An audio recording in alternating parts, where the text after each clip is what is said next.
بسم اللہ الرحمن الرحیم اللہم صلی علی سیدنا و حبیبنا و نبینا و مولانا محمد وعلی آلہ و صحبہ وبارک وسلم۔ معزز ناظرین، آج انشاءاللہ عزیز ہم آپ کے سامنے غم حسین کے اظہار کی مختلف جو علامات ہماری سوسائٹی میں موجود ہیں اور اہل سنت کا یہاں پہ بنیادی موقف کیا ہے، یہ آپ کے سامنے بیان کریں گے۔ یہ بات واضح رہے کہ ہماری شریعت مطہرہ میں سوگ 3 دن ہے،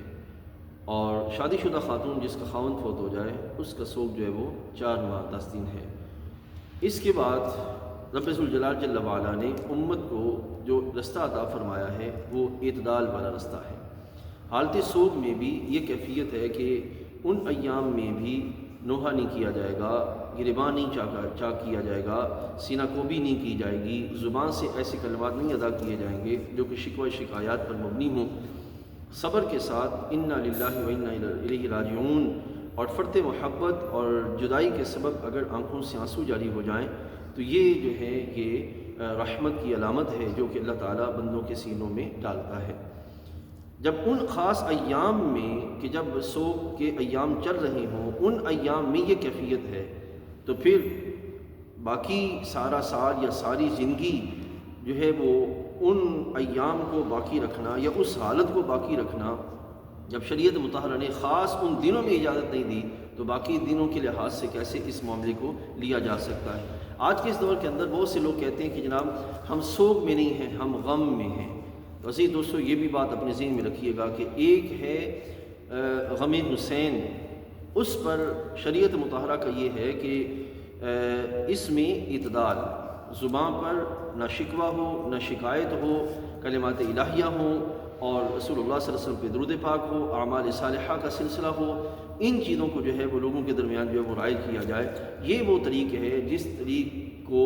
آج جو ہے وہ لوگوں کے درمیان رائج کرنے کی لانے کی جو ہے وہ ضرورت ہے۔ پھر اس میں سوگ کی علامتوں میں جا کر جو ہے وہ کالا لباس پہننا یا یہ کہ جو ہے وہ معمولات زندگی جو ہے وہ ترک کر دینا، یہ معزز حاضرین اسلام کا اہل سنت کا جو ہے وہ طریق نہیں ہے۔ اہل سنت میں طریق جو پہلو رکھا گیا اسی پہ باقی رہنا، قائم رہنا اور کسی کو دیکھتے ہوئے اپنے معمولات کو جو ہے وہ خرابی کی طرف لے جانا، یہ اہل عقل اور اہل عمل جو ہیں ان کا طریق نہیں ہے۔ لہذا جو سوگ کی کیفیت، جو غم کی کیفیت ہے، مثلا حضرت امام علی مقام رضی اللہ عنہ کا تذکرہ جاری ہے اور تذکرہ کرتے ہوئے آپ کے مبارک تذکرہ میں فرط محبت کے سبب آنکھوں سے آنسو جاری ہو جائیں تو اس میں کوئی ممانعت نہیں ہے، لیکن باقاعدہ غم طاری کر لینا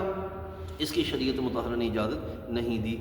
جہاں تک تعلق ہے محبوب کریم علیہ الصلوۃ والسلام کے اس خاص وقت کا، معزز حاصل یہ بات یاد رکھیے گا کہ نبی علیہ الصلوۃ والسلام کے اعمال شریف وہ